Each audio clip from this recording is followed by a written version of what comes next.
I have spent a significant part of my career making sure that our border is secure and that we do not allow criminals in and we don't allow that kind of trafficking to happen and come into our country. That our border is secure. That our border is secure. That our border is secure.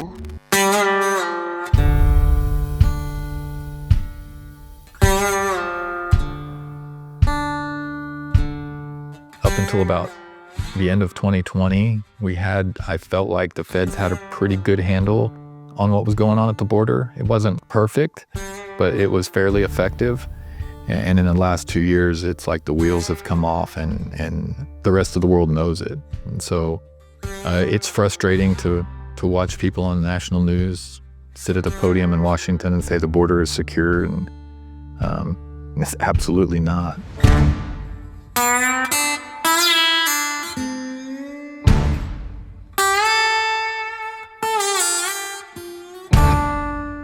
My name is Kaiser. I'm the police chief in Jourdanton, Texas, where I've been for about 22 years.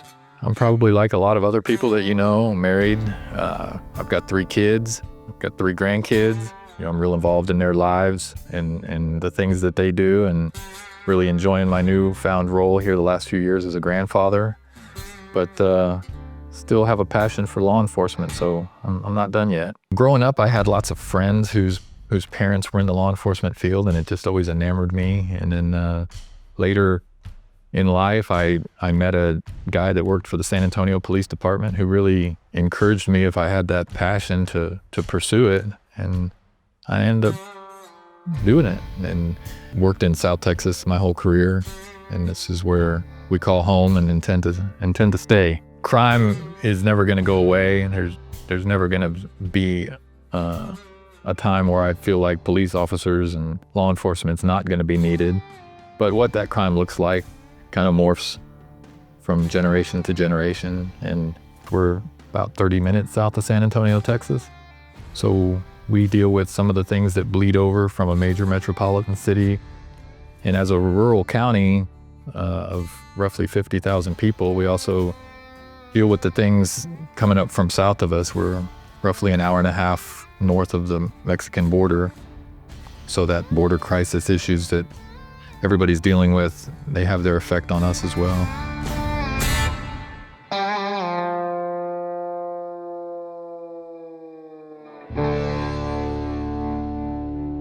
Our officers are encountering, astronomical numbers of stolen vehicles, and there seems to be a pattern of vehicles that get stolen, usually trucks, taken south to the border where they're loaded up with illegal aliens and then smuggled north to San Antonio or Austin or anywhere north of the border. So we encounter those just nonstop, those stolen vehicles. Usually that means that there's human smuggling going on, and there's also drug smuggling and other types of things that go along with that too. Sometimes they go hand in hand. Cartels are into making money. They're a business, so if they can make money off of hauling drugs or hauling people or whatever it takes, they're gonna take advantage of that. And right now, we have a wide open border that's just an invitation to the criminal community to come make money while the making is good. I mean, our goal at the end of the day is to protect the citizens and residents of our community. And when we have a human smuggling situation where people have bailed out into a neighborhood or something similar to that, we want to make our residents know that they're safe. So getting those people into Border Patrol hands or into custody if they're the ones that are actually doing the smuggling, or we can charge them with a crime, those things are very important to us. And then we also have those instances where we encounter people that are being smuggled that are not in a safe situation, that haven't ate in days or haven't had any water in the last 24 hours. And you intercept those, and the humanity side of us just wants to make sure that we're treating people fairly, and regardless of why they're here, how they got here, we're glad that we're able to maybe save somebody from an even grimmer future than what would have happened had we not intercepted them. We're a small agency. Our town is only about 4,000 people, 10 police officers. But the cross section of those officers is varied. I mean, we have guys that are in their 20s and 30s that are probably what people think of when they think of a Texas police officer, and we've got female officers. We've got one of our female officers was born in Mexico and is a naturalized American citizen, so she has a unique perspective on the border crisis, and it's interesting to get those other perspectives as a police chief, to take those into account as you go through planning how we're going to handle these situations. It's no secret that I'm a big supporter of the Second Amendment. I think that it was put in the Constitution for a reason, and I don't think that you have to twist the words to come up with what it means. It's pretty clear what it means.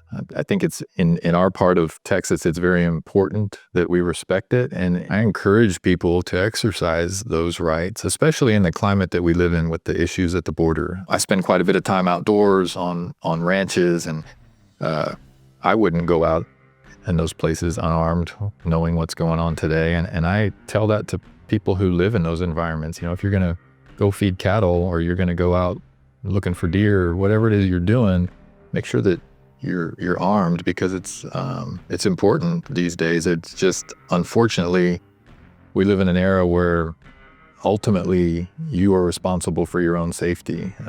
You know, we want to do everything we can to protect the public, but we can't be everywhere at once. And at the end of the day, you're responsible for your safety. I'm responsible for my safety, and any legal tools that are out there to help you accomplish your goal of going home safely, I'm 100% in support of. I think that for those that don't live in Texas or Arizona or some of the places near the border, I don't know that they're getting a clear picture of what's actually happening down here. We're getting roughly 250,000 to 300,000 people cross the border every month.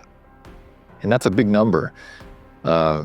But to put some perspective on it, a city the size of Corpus Christi, Texas, that's a Corpus Christi, Texas every month being added to our state.